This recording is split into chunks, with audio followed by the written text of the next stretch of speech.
Pete, the euphoria from Saturday, I'm sure, has died down somewhat. Just looking back at the game, it was a similar pattern to previous matches, a slow start, but we finished strongly.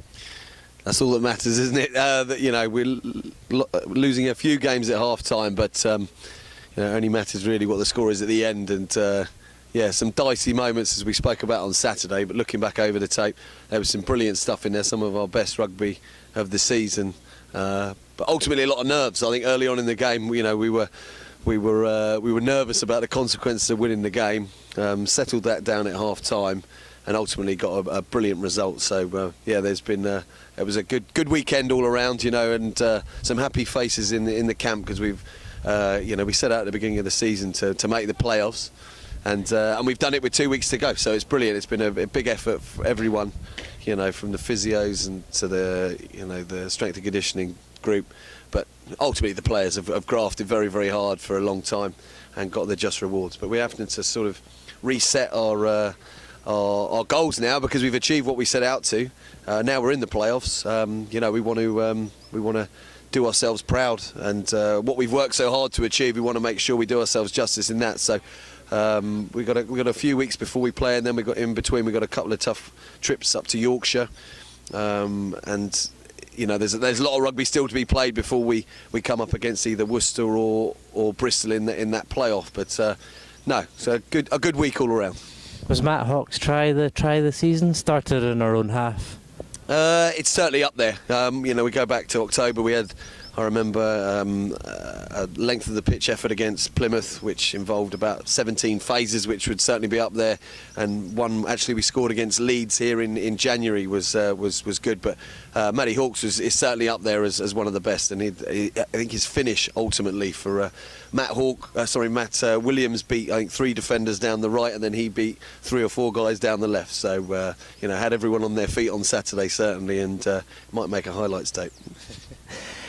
Yorkshire this Sunday, away from home. We beat them earlier on in the season, but they're going well since Brian Redpath's come in. I think they've won their last 4 games at home, and having not won at home for 5 months.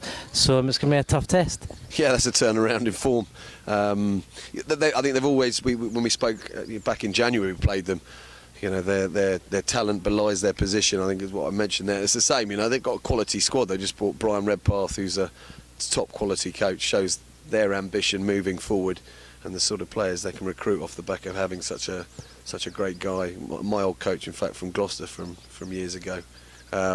So a good guy at the helm with a lot of ambition. You know, he's come from Sale, and I'm sure he'll want to get Leeds back into the Premiership very soon. And they've got some quality players. We looked at their previous couple of tapes. They've had some big wins, some big scouts. They pushed Worcester very, very close last weekend, scored some great tries, and they're a difficult outfit with some quality guys. So we're going to have a very tough game this week. I think there's only 4 guys that are starting from the team that beat Nottingham, obviously with the playoffs in mind. A couple of notable starters. Dan Newton is back at 10 following his suspension. Darcy Ray comes in for his first start, the Glasgow Warrior prop. So it's going to be good to see these guys back, and also PJ Gidlow. Yeah, PJ and Chevy Pennycook, who we mentioned they weren't available for us for many other weeks. So we've got lots of guys. You mentioned Danny Newts has been frustrating sitting watching, having been banned, having the Plymouth game going back about 8 weeks. So I thought it was a really good opportunity. You know, the starters have grafted very, very hard for many months, and a lot of these guys have put in a lot of work. The likes of Tai Tuisama put a lot of work over a number of months, that it was only right to give them an opportunity for the whole squad to put their hands up for a place in our playoff team is what the thinking is. You know, we've got some quality guys coming back. I'm really excited to see us go against Leeds, who are a great team, but that team looks still very, very strong. And I'm confident we can put in a big performance up in Leeds, and the feeling amongst the squad is very positive at the moment because of what happened at the weekend. And you know, it's an opportunity for these players to put their hand up and to be involved with the team. And competition is great, and that's what we want across the board. 2 guys in every position, really chomping at the bit to be part of the Rotherham game and the playoffs and beyond that. So we're in a good spot. A new second row combination as well, Tai Tuisimo. We haven't seen him in a while. He's back, and as is Adam Prio-Cannon. Well, Adam, Prio has been, frustrating having to sit on the bench and bide his time, but he gets a chance along with Tai, who's, brings his own skill set. Two very, very big guys.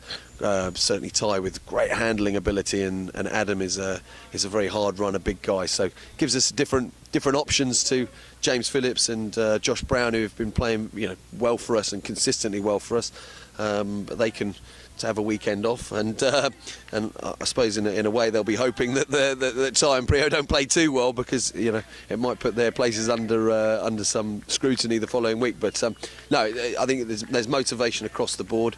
We got Lewis Ludlow coming back into the back row. Mark Bright takes a spell onto the bench, but he'll of course be of great impact for us in that second half, as will the likes of Pete Lydon. So the bench is very, very strong. I'd like to think the starting lineup's very strong, and these guys are fresh, and they're not carrying perhaps as many knocks and bruises as that starting 15 that played against Nottingham, played against Worcester and Doncaster, and there's a lot of miles in the legs. This squad is fresh. You mentioned PJ's not played for months, Chevy the same, and so these guys hopefully are going to be really, really enthusiastic come 3 o'clock Sunday afternoon. Now, we've had re-signed a couple of players this week, and also we've signed a centre from Jersey. First of all, the re-signing news, the props, Max Maidment and James Hallen. They've been great this season. Obviously, Max picked up an injury in February, so we won't be seeing him again until next season. James Hallen, he's been an ever-present. He's been a real unsung hero this year. He's been involved, I think, in every league game and started most. And Mark Lilly is an outstanding loosehead, but James has been just brilliant for us. A real find, and over the moon that he's stayed on. A real hard worker, a no nonsense kind of guy. Very popular within the squad, and just a really hard grafter. And over the moon that he's back. Max equally has been as impressive. Very, very destructive at tight head, and arguably, I think, the best tight head in the league from the biased opinion of the London Scottish coaching staff. So we're over the moon that he's decided to stay with us. It's unfortunate he's missed the end of the season, because it would have been brilliant to have him as part of this. He's been a big part of what we've done. So unfortunately he's going to have to watch from the sidelines. But brilliant to know that come September he's going to be back on the pitch and raring to go. Drew Lock, former Gloucester man, he's been at Jersey for the past 2 seasons, had made over 50 appearances for them, scored 9 tries this season, including 2 against London Scottish last month. So what will he bring to the team next season? Well, some try-scoring prowess, certainly. We've had terrible injuries in the midfield this year and have had to chop and change. Obviously, PJ's been out for a long time. Kieran Moffat, Matt Hawke came in during the season.